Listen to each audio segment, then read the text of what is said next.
So this article comes out of the Los Angeles Times. I've been viewing most of the articles. There's several articles and several things that are happening right now regarding USC, and I happen to know a lot about USC because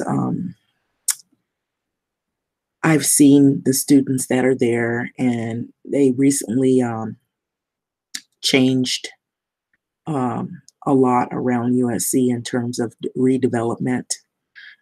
There's a new University Village where they have a Target, a Trader Joe's, and series of other nice restaurants. It's a prestigious school, and I don't see very many minority students that are there, but there are minority students there.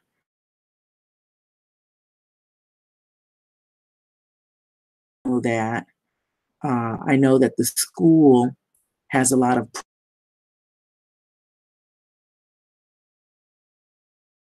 uh, for employment, and you have USC on your resume, it looks really good. And fellow alumni who are a higher pick as a candidate for different occupations, jobs, and a lot of times what I've noticed is USC has this reputation where I really do believe there's some, how would you put it?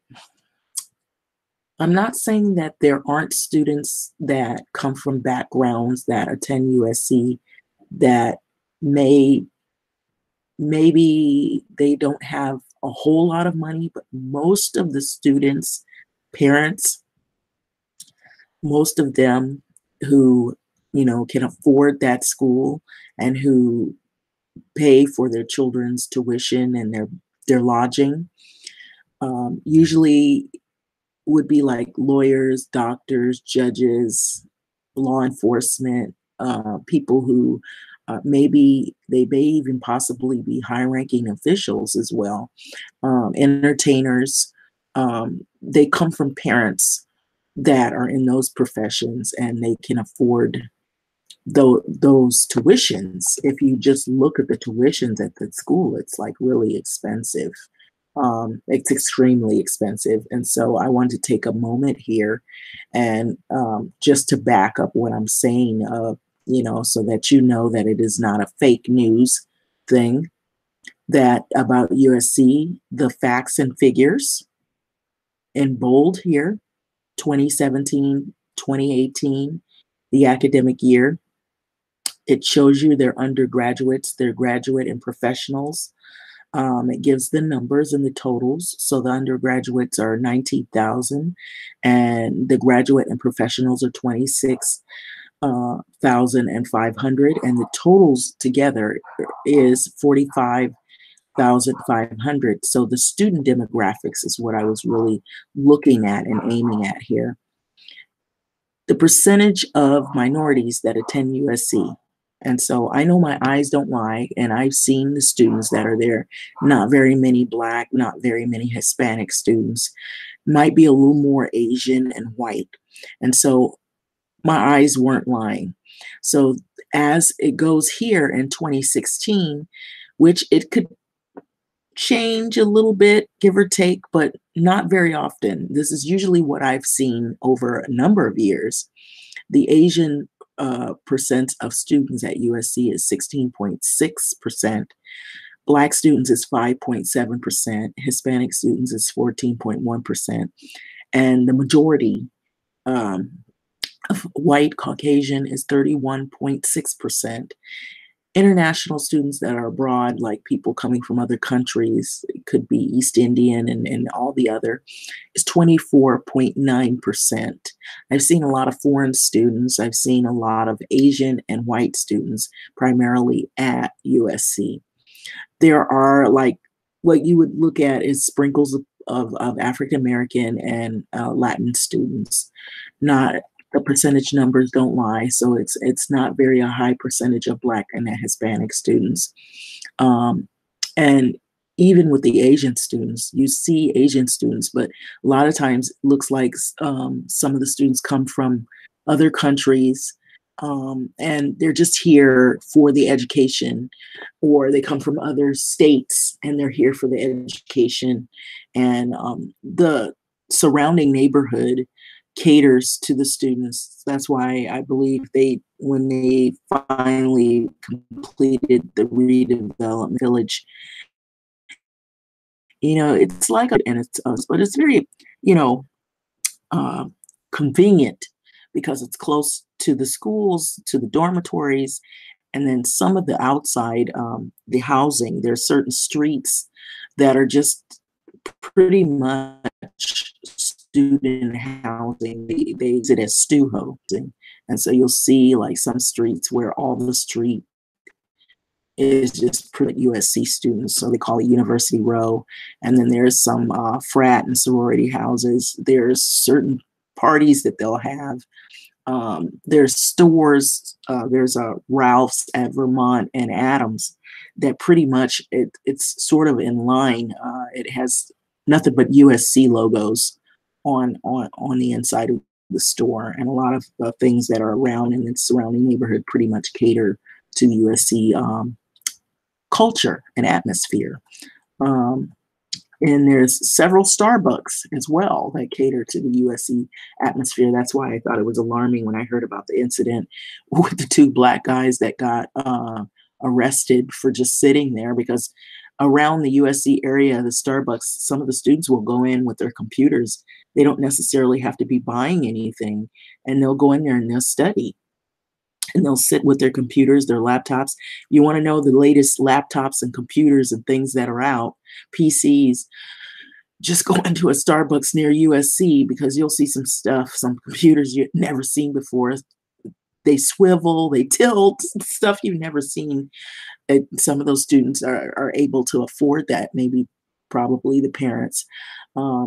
If you look at how much it costs to attend that school, boy. So I didn't even go into that, but this article is talking about the scandal that's gone on. And I believe a lot of that, the reason why it's gone on for so long, and I'm going to add this in there, is because of the pride that the school has and the prestige and who's attending there. And so there's 6 women that sue USC alleging they were victimized by the campus gynecologist, which I believe it's true, because that school holds a lot of pride and prestige. And so I believe there's like this a collective belief that the school's name and the money that goes into school is more important than people's, personal situations involving this. You'd have to have several people to come forward, like these women, such as these women have, in order to take down this gynecologist. So this is by Matt Hamilton, Harriet Ryan, and Richard Winton. And here, this is in the Los Angeles area. And Aviva Samansky, 30 years of age, was among the 6 women who filed the lawsuit on Monday against USC. And I believe his name is Dr. George Tyndall. And so 6 women filed the lawsuit on Monday alleging that a longtime gynecologist at University of Southern California sexually victimized them under the pretext of a medical care, and that USC failed to address the complaints from the clinic staff about the doctor's behavior. So one woman alleged Dr. George Tyndall forced his entire ungloved hand into her vagina during an appointment in 2003, while making vulgar remarks about her genitalia, according to one of the lawsuits. Another woman alleged that Tyndall groped her breast in a 2008 visit, and that later he falsely told her she likely had AIDS. A third woman was accused that the doctor of grazing his ungloved fingers over her nude body and leering at her during a purported skin exam, the lawsuit states. So that's pretty serious. So the wave of litigations comes as USC continues to grapple with the scandal. And so I'm going to have to reword all of what I've written, because I just kind of hurried up and typed things up. So it goes on to say which legal experts said could prove costly to the university as scores of former patients come forward about their experience with this gynecologist. Tyndall is 71, who worked at USC Student Health Clinic for nearly 3 decades. And it could not immediately be reached for comment on money. Of course not. He's not going to want to come forward and admit what he's done right away. So he's probably getting with his lawyers, getting all lawyered up and trying to see what he can do in his defense. So in earlier interviews with the Times, the physician defended his medical exams as though through the appropriate adding that the frank and honest dialogue about sex lives was part of his way of treating late adolescents who were enrolled at USC. So I never had any sexual urges toward patients, he said in an interview. Tyndall has not been charged with any crimes, of course not. Captain Billy Hayes, who oversees the Los Angeles Police Department high-profile sex crimes unit, confirmed that the police had not taken any formal reports about Tyndall, but discussed that the investigation with USC and the attorney for several former patients. USC's handling of Tyndall has sparked an outrage, prompting some faculty members to voice open criticism about the specific president that USC has, C.L. Max Nikias. So a petition is calling for Nikia's firing right now, has gained more than 1,500 signatures. We need to make a statement here that we need to change our practices, said one of the plaintiffs, Viva Samansky, 30 years of age. She alleged that Tyndall touched her inappropriately and asked repeatedly about her sex life during a January 2014 appointment. USC has acknowledged that the administrators had reports about misconduct in the past about Tyndall's dating back to at least the early 2000s. So this has been an ongoing thing. But with USC, they have so much pride and so much prestige, and it's so much about money with that school. That is why they fail to move on things. And two, there's also this sexism, that with a school like that, with that kind of pride and prestige, women are like, oh, well, they're just women. They're just making it up. We'll get past this. Our school is more important. The money in the school is more important than the women's lives and what they've experienced, which is pretty traumatic. So it goes on to say that USC has acknowledged that administrators had reports about the misconduct that by Tyndall dating back to the early 2000s. So they've kept this hid, and some other people had to have known that this was going on. So he's not the only one involved. I would best believe there's sort of like a camaraderie amongst these people that are on a board or that sit in high seats at USC that call the shots. They would be the ones, especially this Nikia guy that they're trying to get rid of. He probably is mostly the shot caller in terms of what happens, who's hired and fired on that campus. So that is the reason why they're calling for his resignation as we speak. So officials conceded last week that the gynecologist should have been removed from the clinic years earlier because of the severity of complaints. So how many complaints do they need before they remove a person like that? So just think about it. Think about this situation here. He's actually, he has a license, but he's used it to abuse women and force himself on women. He's actually penetrated women. It may not be with, his body part, well, the body part enough, putting your whole hand in a woman's vaginal opening and then saying dirty words. I mean, I don't see, how that doesn't qualify, in the same realm as what happened with Bill Cosby, what they alleged. So how come it's taking so long for this guy to be held accountable for his actions? Okay, so I'll let you marinate on that one. But Tyndall was not suspended until June of 2016. So he got away with this for quite a while. And there was no action until 2016. which is not that far away from today. So it took this long for them to even acknowledge that he was a part of anything. After a supervising nurse, Cindy Gilbert became frustrated by the clinic's administrators for not taking complaints against Tyndale seriously and reported him to the campus rape crisis center. He was placed on a paid leave. Oh, so he gets paid. Even though he's on suspension, he's still allowed to receive his money. That's interesting.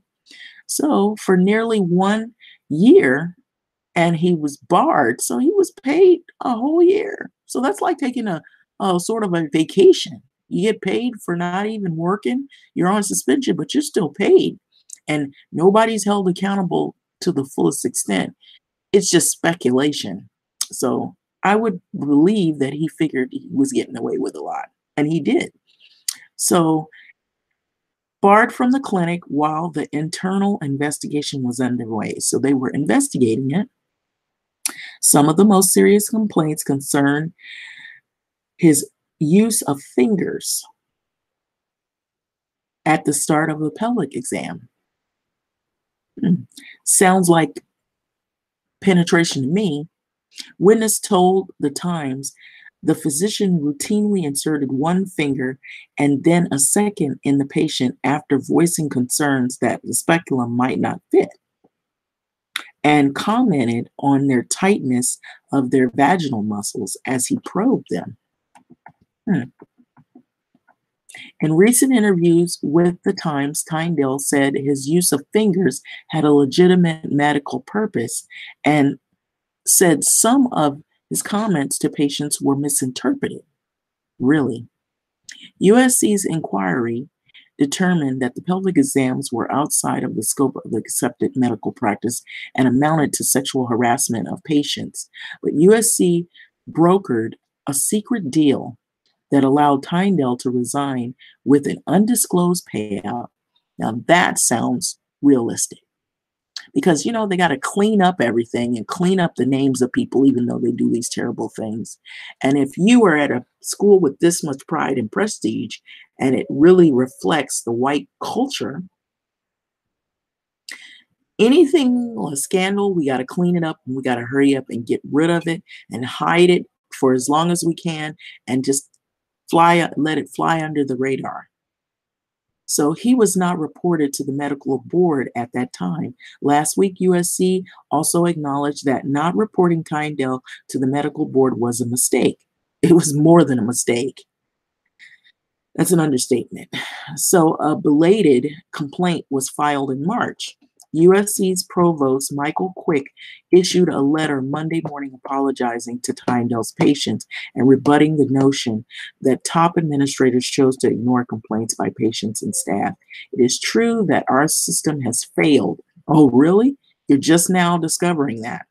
But it is important that you know that this claim of a cover-up is patently false. Really? That's not what it sounded like earlier.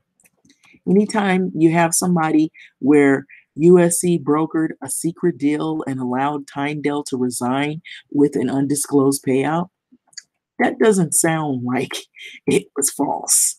So Quick wrote in a letter, "We would never knowingly put students in harm's way." Well, they were. They were in harm's way, and it was reported several times and nobody took it serious. So the provost said that the university's senior leadership did not learn about the complaints against Tyndale until 2017. That's a lie. That's a lie. That's my input. I'm just putting it in there. I don't believe it. None of this. John Manley, an Orange County lawyer who is representing 4 former patients, disagreed and said it is evident that USC ignored. Exactly. I agree with this. They ignored the complaints is what happened about Tyndale for years. Years. They said this man was there 3 decades. So it doesn't matter how many people get hurt. It is all about protecting USC's reputation. Exactly, said Manley, who helped secure a $500 million settlement last week from Michigan State University for scores of former patients of Dr. Larry Nassar. It's very similar to what happened with that situation with the gymnast. The lawsuit says that many women did not recognize that what they were experiencing amounted to abuse until the allegations were revealed by the Times. So Lucy Chi, who filed a federal class action suit in the Central District of California, alleged she was violated by the physician in 2012 appointment when he inserted his fingers into her vagina. So she said that she had came to believe Tyndale's behavior was improper after reading a Times investigation that detailed the trail of misconduct complaints lodged by the patients and the clinic staff for many years. So in the third lawsuit, a young woman who graduated from USC Law School in 2016 alleged Tyndale inserted his fingers inside her and at the outset of a pelvic exam and remarked on the tightness of her genital muscles. She, in hindsight, thinking about it, I'm not sure there's a reason for that one to be done. So it's like they're getting violated and they're knowing something doesn't feel right about this examination. I don't think this is part of the whole routine. Of course it isn't. So her attorney, David King, is David actually is David Ring. So she realizes now that that the things that she did experience in that exam are probably unnecessary and done only for his own prurient reasons. So gynecologists routinely touch their patients. Yeah, they touch them, but not like that. So during well women visits, so one on, and also they do have somebody in the room. Like if it's a male physician, he'll have like a female nurse in there as a witness if he's in fact wanting to protect himself from this type of allegation, these allegations. He never did. It was just him and those women. And each of them are saying that they went through this. So one aspect of the litigation will entail assessing whether each allegation against Tyndale constitutes misconduct. And for many, seeing a gynecologist in pelvic exam can be an invasive and sometimes uncomfortable thing. Exactly. Such a delayed notice will factor into the litigation, lawyers said. Rondo Labriola, an Irvine attorney who is representing 4 of the women, said that the plaintiff will argue that the 2-year statute of limitations does not apply to the gynecologist's conduct. So for 99.95% of these patients, they didn't have a true misunderstanding of the abuse until last week, he said, referring to the publication of the Times report. So on Friday, Nikias wrote a letter to the community saying he's personally read the accounts of Tyndale's former patients and was left troubled. So this is a picture of the guy right here, down here, and this is USC, and this is where the incidents have occurred. So it says, former physician behaviors distresses us deeply, Nikias wrote. He should have been removed and referred to the authorities years ago. Of course, but you guys didn't do that. And so that's why you're in trouble. So San Francisco's attorney, Paul E. Gasperini, who has defended the school's district and Catholic diocese in the sex abuse suits, said that given the number of women coming forward and the consistency of their complaints, USC is all but certain to negotiate a mass settlement for the good of the victims as well as the good of the institution. Of course, they're more worried about the institution than the victims, because if they were, they would have already had gotten rid of this guy a long time ago. He wouldn't be there 3 decades, and now he's getting a pension. He's getting, basically, he's not going to be without money. It is almost impossible to take them one by one. One case alone could easily result in a runaway verdict, Gasperi said. So you want to identify as many of the plaintiffs as you can and collectively deal with them. And so that's pretty much the articles. But this is the guy pictured here to what would be my left. And it says USC's aggressive recruiting of Chinese students faces a challenge amid gynecology scandal. So now that sort of goes back to the facts and figures of what I was saying about the demographics of the minority groups that are at USC, because I remember there was some years ago they were complaining. There were students on the campus. They were complaining that they were allowing the Asian students, in the school, and they were giving them sort of that green light, and some of the Caucasian students weren't happy about it because they were testing higher actually than the Caucasian students were. And so there was a big snafu about that. That didn't last very long. Once that whole complaint was out and aired out, it didn't stay very long, and then it bleeped out all of a sudden.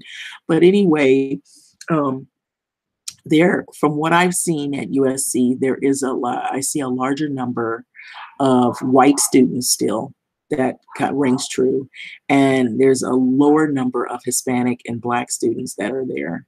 And I would bet that has a lot to do with the funding, how much people can afford, scholarships and things like that. And, if they, you got to have like a really, really, really, really great GPA to attend that school.